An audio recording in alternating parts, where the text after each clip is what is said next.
pinalatan ko na yung kamuting kahoy.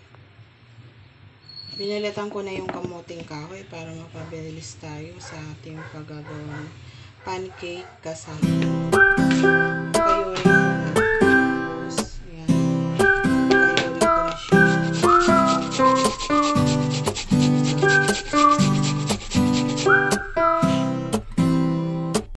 Itong ano na to, napigaan ko na to.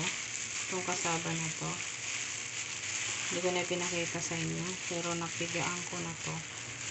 Kaya, ipaprocess na natin yung ano. Tapos mo na kaunti. Huwag mo na isa. Kama na yun.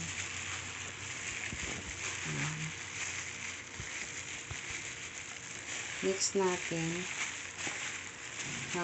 Lagay ako sa aking kamay ng gloves na.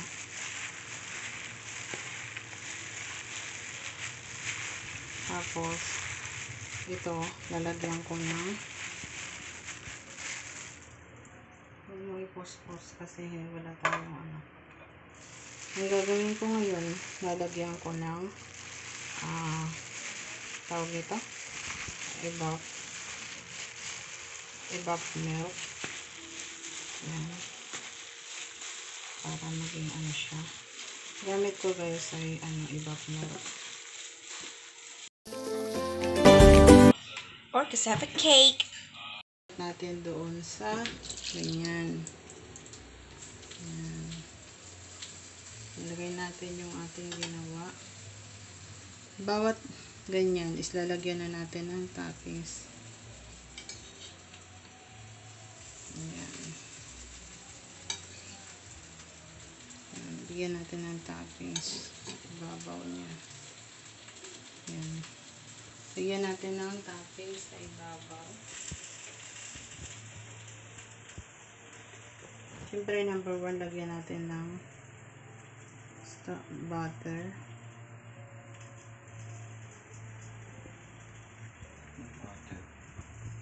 Margarine. Butter or margarine, lagay mo sa ibabaw.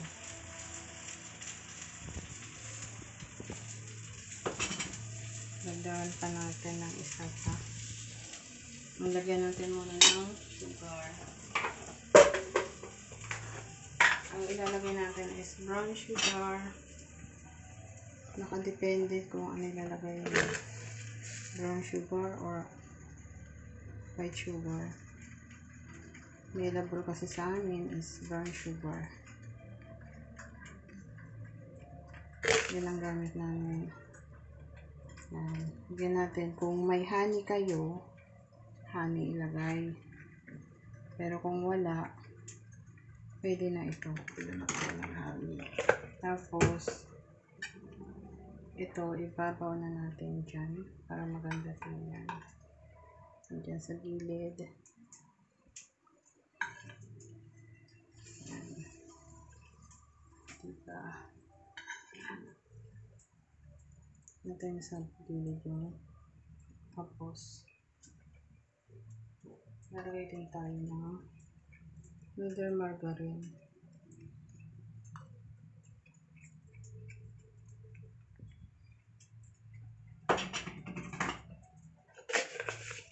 Ulitin lang natin yung ginawa natin kanina. Healthy to kaysa doon sa ginamit ng ano kasi sa panahon ngayon mura yung panahon yata ngayon ng kasaba. Okay.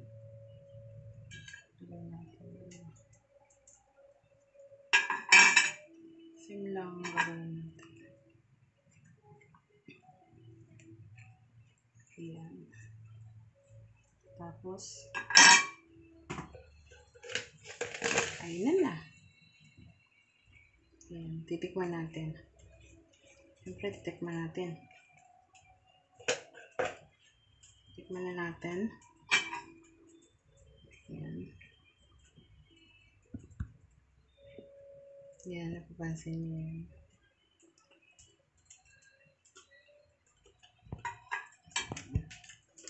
Para siyang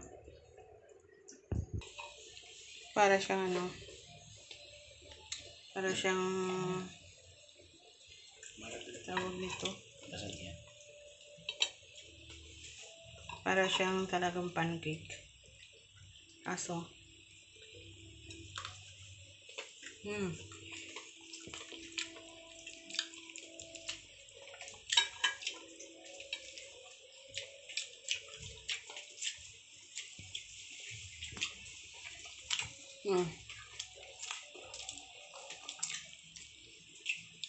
Para siyang